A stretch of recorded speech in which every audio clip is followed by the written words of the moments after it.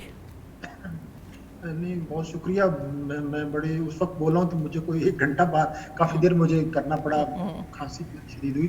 بس مقصد جو کہ میں جو موضوع تھا یوسفی صاحب کا اسلوب، اس پہ میں نے 2-3 باتیں کی، صرف ایک بات ان کے بارے میں اور 2-3 باتیں صرف آصف فاروقی صاحب کے بارے میں بالکل مختصر طور پر۔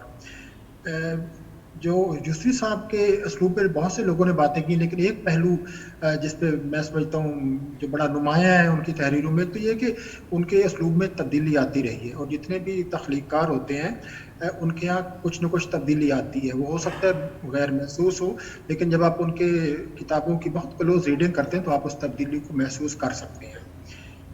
ان کے یہاں مطلب جیسے میں نے پہلے کہا کہ غالب ہے، تو غالب کا جو ایک مشہور مصرع ہے نا کہ دل محیط گریا و لب آشنا خندہ ہے، یہ چیز ہمیں یوسفی صاحب کے یہاں نظر بھی آتی ہے۔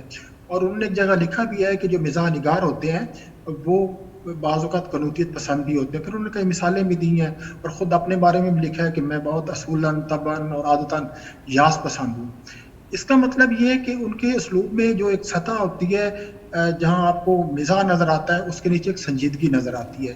یعنی ان کا جو مزاح ہے یوسفی صاحب کا، وہ مزاح برائے تفریح نہیں ہے، وہ مزاح برائے مسرت و جمالیات اور برائے بصیرت ہے۔ یہ چیز میں کہنا چاہتا تھا، اور اگر یہ چیز نہ ہو تو کوئی بڑا مزاح نگار نہیں ہو سکتا۔ اگر کوئی آدمی لکھتا ہے محض تفریح کے لیے، لوگوں کو ہنسانے کے لیے وقتی، اور ان کے اندر کسی نئے خیال، کسی نئی بصیرت کو زندگی کے بارے میں ہو، انسانوں کے بارے میں ہو، انسان اور دنیا کے رشتوں کے بارے میں، تو وہ میں نہیں سمجھتا کوئی بڑا ادیب ہو سکتا ہے جو وقتی اور جو اس کا اثر زائل ہو جائے۔ اس لیے فاروقی صاحب کا اثر زائل نہیں ہوتا، وہ جب آپ پڑھ لیتے ہیں تو آپ کی سائیکی کا، آپ کے شعور کا وہ حصہ مستقل بن جاتا ہے۔ اسی طرح جو وہ تحریک ان کے وہ شاعری کا بہت استعمال کرتے ہیں، اور شاعری میں ہر جگہ جنہوں نے ان کے استعمال کیے ہیں وہاں ان کی تحریف کی ہے، اور وہ تحریف اتنی زبردست ہوتی ہے، بعض کا صرف ایک لفظ کو تبدیل کرتے ہیں اور وہ اس شعر کے جو معنی ہوتے ہیں وہ کچھ سے کچھ ہو جاتے ہیں۔ مجھے صرف ایک زبانی وہ یاد آ رہا تھا، انہوں نے ایک اقبال کا مصرع فارسی کا لیا اور اس میں ایک تحریف کی کہ چوں مرگ آیا تبسم بر لب اوست۔ انہوں نے کیا کیا ایک جگہ کہ چوں مرد آیا تبسم بر لب اوست، تو مرگ کی جگہ انہوں نے مرد استعمال کر دیا، تو وہ کہاں سے کہاں اس کی جو ساری سنجیدگی تھی وہ کیا، اور وہ ایک آ گئی۔ آصف فرقی صاحب جو تھے وہ بہت ایک متنوع شخصیت تھے، اور ان کے ہاں جیسا عامر نے بہت ان کے بارے میں تفصیل سے بتا دیا کہ وہ نقاد، جیسا ہم ساری چیزیں مانتے ہیں، دہرانے کی ضرورت نہیں ہے۔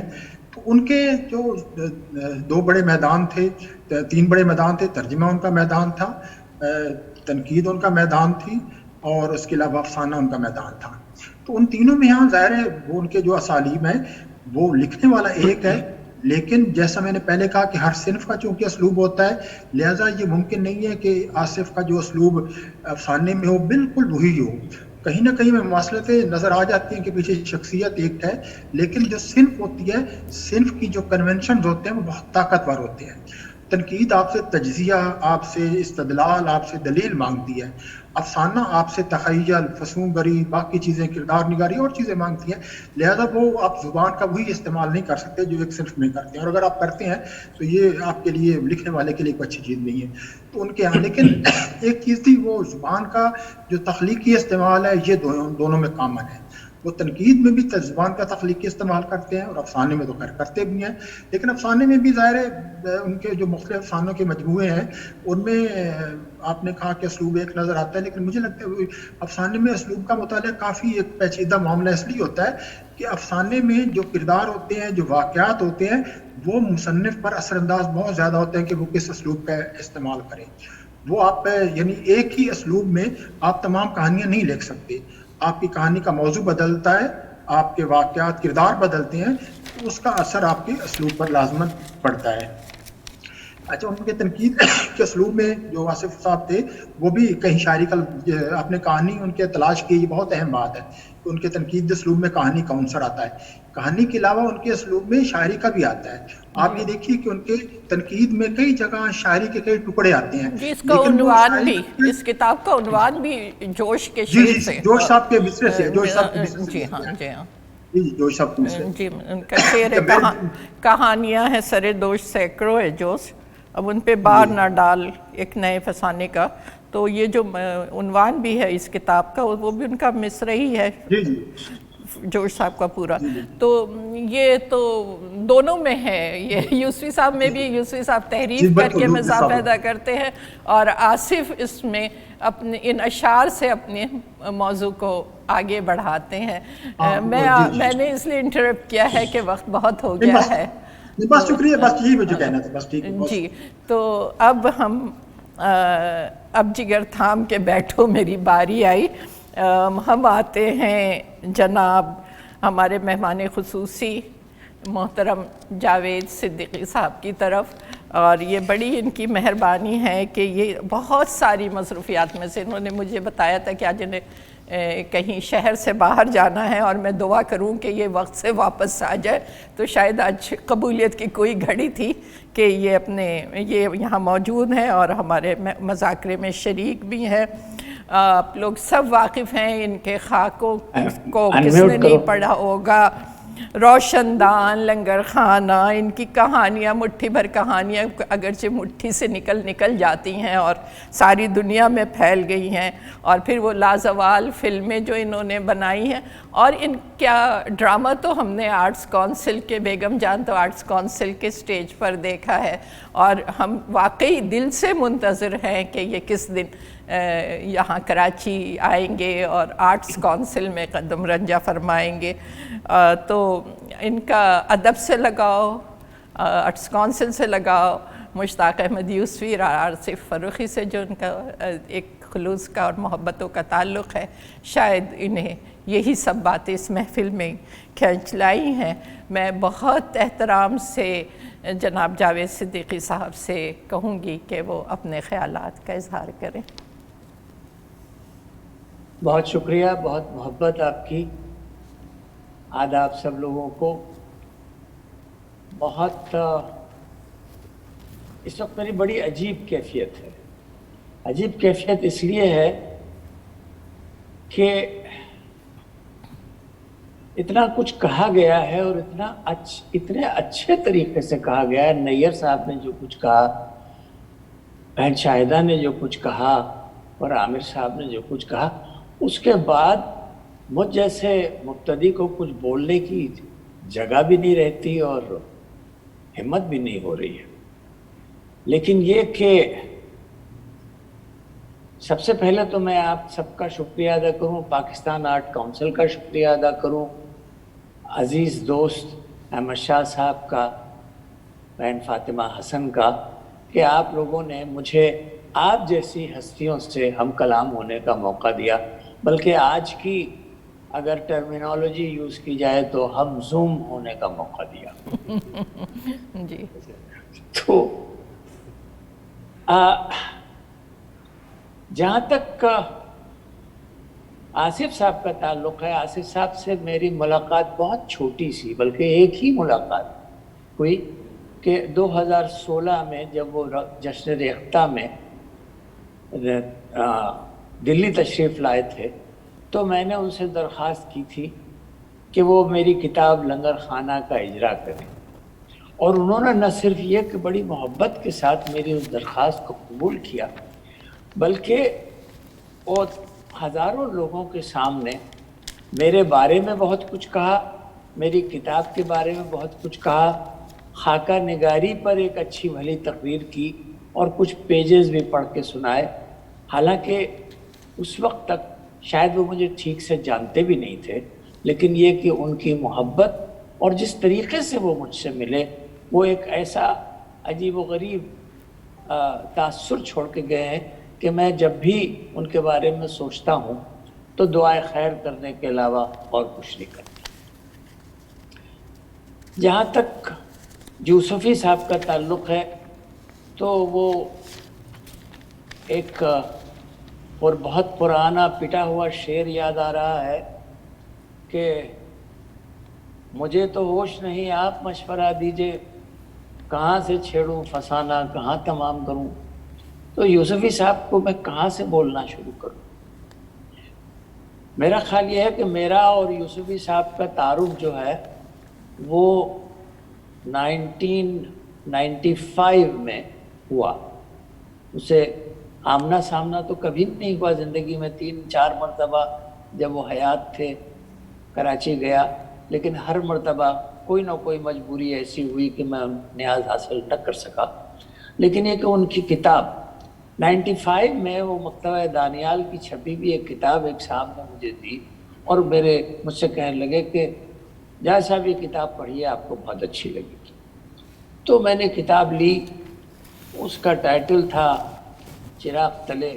تو میں نے سوچا کہ بھئی یہ چراغ تلے اندھیرے والی کہاوت جو ہے بہت پرانی کہاوت ہے، اور عام طور پر لوگ جو ہیں وہ نا انصافی کے بارے میں اور نا برابری کے بارے میں اور جو ظلم اور زیادتی کے طور پر اس کو محاورے کو استعمال کرتے ہیں، تو ویسے ہی کچھ ہوگا.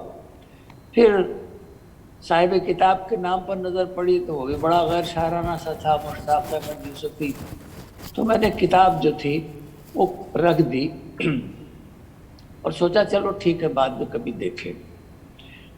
شام کو اتفاق سے جب میری عادت ہے کہ میں کھانا کھانے کے بعد کتاب تھوڑی دیر ضرور پڑھتا ہوں سونے سے پہلے، تو میں نے وہ کتاب اٹھائی اور اس کا پہلا پیج ان کا جو ہے مقدمہ جو ہے پہلا پتھر وہ میں نے پڑھنا شروع کیا. آپ یقین مانیے میں سنبھل کے بیٹھ گیا. میں نے کہا نہیں جاوید صاحب، یہ کتاب جو ہے یہ اس طرح لیٹ کے صرف وقت کاٹنے والی کتاب نہیں ہے. اور اس کے بعد میں نے نہ صرف یہ کہ وہ کتاب پڑھی بلکہ پوری کتاب ایک نشست میں پڑھ ڈالی.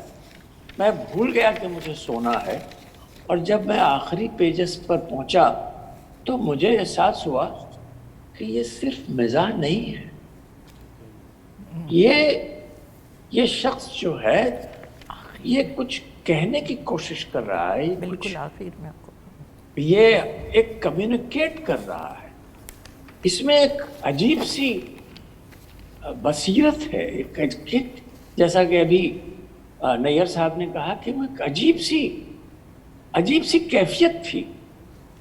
اور وہ کیفیت میں اس کیفیت کو بیان نہیں کر سکتا. آپ یقین مانیے کہ وہ کیفیت اگر آپ لوگ برا نہ مانیں تو میں کہوں کہ وہ کیفیت ایسی ہی تھی جیسی 4 اچھی اسکاچ کے بعد ہوتی ہے.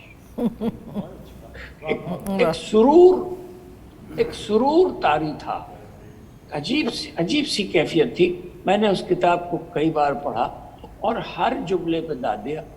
اب اگر ان کے یوسفی صاحب کے کوٹیشنز کرنے کے لیے جائے تو خود ایک کتاب تیار ہو جائے گی، کیونکہ ان کا ہر جملہ کوٹیشن کے قابل ہے، ہر کوٹ کے قابل ہے. وہ شروع اس بات سے ہوتے ہیں کہ لوگ مقدمہ لکھواتے ہیں یا مقدمہ چلواتے. اب آپ سوچئے کہ یہ مقدمہ چلوانے والی بات جو ہے یہ ایک فلم رائٹر سے زیادہ کون اچھی طرح سمجھ سکتا ہے، کیونکہ ہمارے یہاں بہت ساری ایسی فلمیں جن کو نہیں چلنا چاہیے وہ صرف اس وجہ سے چل گئی کہ ان پر مقدمے چلے. تو اس طریقے سے ان کے یہاں جگہ جگہ بہت ساری چیزیں جو ہیں وہ مجھے دکھائی دی. ان کے کچھ مزاح کا ایسا نہیں ہے کہ مزاح میں نے پہلے پڑھا نہیں، انگلش میں بھی پڑھا، والٹیر بھی پڑھا اور مارک ٹوین بھی پڑھا اور رشید احمد صدیقی اور کنہیا لال کپور اور شوکت تھانوی اور شفیق الرحمان سب کو پڑھ ڈالا. لیکن ان کا تیور عجب ہے. جیسا ابھی ایک بات کہی گئی کہ جو مزاح میں انہوں نے کوشش کی ہے وہ مزاح بغیر سوچے سمجھے قلم برداشتہ نہیں لکھا جا سکتا. اس کے پیچھے ایک سوچ، ایک بصیرت، ایک بہت عجیب سی کیا کہنا چاہیے، نہ صرف یہ کہ ادب شناسی بلکہ اپنے آس پاس کی دنیا کی شناخت بھی بہت ضروری ہے، تبھی آدمی جو ہے وہ لکھ سکتا ہے۔ ان کے بہت چھوٹے جملے ہوتے ہیں، لیکن یہ کہ وہ جملے کبھی کبھی اتنے بامانی ہوتے ہیں کہ وہ پوری ایک کہانی کہہ ڈالتے ہیں۔ جیسے میں اپنے بچوں کو سمجھا رہا تھا کہ بھائی انہوں نے سگریٹ کے بارے میں لکھا ہے کہ ایک ایسی بدبودار شے جس کے ایک سرے پر آگ ہوتی ہے اور دوسرے سرے پر ایک احمق۔ اب آپ مجھے بتائیے کہ سگریٹ کی تعریف اس سے زیادہ آسان لفظوں میں اور کیسے کی جا سکتی؟ یا فیض صاحب کے بارے میں جو انہوں نے تقریر کی تھی، جس میں انہوں نے بتایا تھا کہ کس طریقے سے اساتذہ کا کلام جو ہے وہ ہم تک پہنچا ہے، اور انہوں نے جو الفاظ استعمال کیے کہ وہ سینہ بسینہ، زینہ بزینہ اور حسینہ بحسینہ ہم تک پہنچے۔ آپ مجھے ایمانداری سے بتائیے کہ ہے کوئی مائی کا لال جو 3 لفظوں میں تہذیب کی ایک پوری تاریخ بیان کرے؟ یہ ناممکن ہے۔ لیکن جس طریقے سے انہوں نے اس کو کہا ہے، اور یہ حقیقت ہے کہ وہ سینہ بسینہ اور زینہ بزینہ اور حسینہ اب زینہ بزینہ میں پورا جو کلچر ہے گانے والیوں کا وہ آ جاتا ہے۔ استادوں نے ہمیشہ اپنی چیزیں جو ہیں بڑی احتیاط سے اپنے شاگردوں کو تھمائی ہیں، وہ سینہ بسینہ میں آ جاتا ہے، اور حسینہ بحسینہ تو خیر اب اس کے بارے میں کہنا ہی کیا۔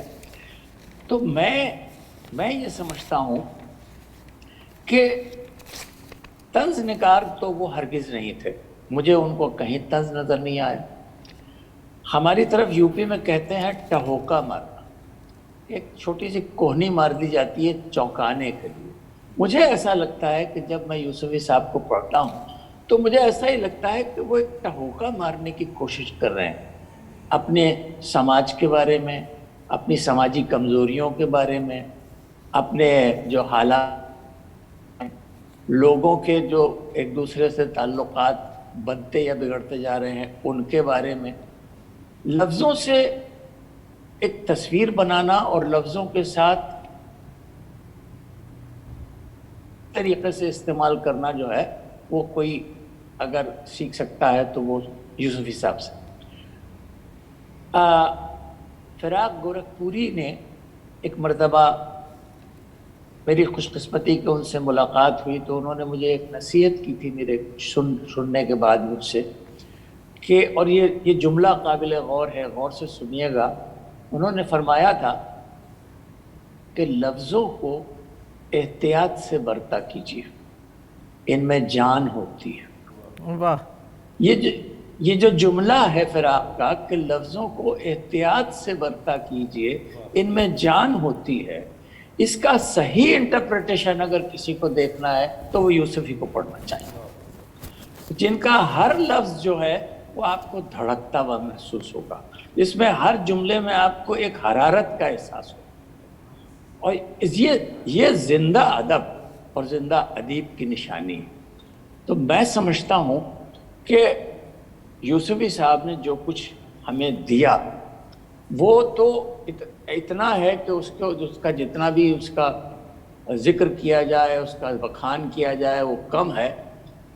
جو اور خوبیاں جن کی طرف اشارے کیے گئے، مثال کے طور پر وہ جس آسانی سے اور جتنی بے تکلفی سے اشعار کو اپنی نثر میں گوند دیتے ہیں کہ اس کا احساس تک نہیں ہوتا کہ وہ کیا کہہ گئے، لیکن جن لوگوں کو معلوم ہے کہ یہ اصلی شعر کیا ہے، اصلی مصرع کیا ہے، تو ان کے لیے تو وہ دو آتشہ ہو جاتا ہے۔ ابھی جیسے چھٹی نہیں ہے منہ کو، یہ کافی لگی ہوئی، اب اس میں آپ دیکھیے کہ صرف ایک حرف چینج کیا ہے، کافر کو کافی بنایا ہے، رے کو یہ لگا دی ہے، باقی انہوں نے کچھ تبدیل نہیں کیا، لیکن بات کہاں سے کہاں پہنچ گئی۔ یا جیسے اکبر کا شعر، مشاعروں کی باتیں جب وہ جہاں انہوں نے لکھی ہیں، اپنے فرشی نشست والی بات، اس میں انہوں نے اکبر کے شعر میں ذرا سا تصرف کیا ہے کہ اکبر کا اصلی شعر تھا کہ وصل ہو یا فراق ہو اکبر،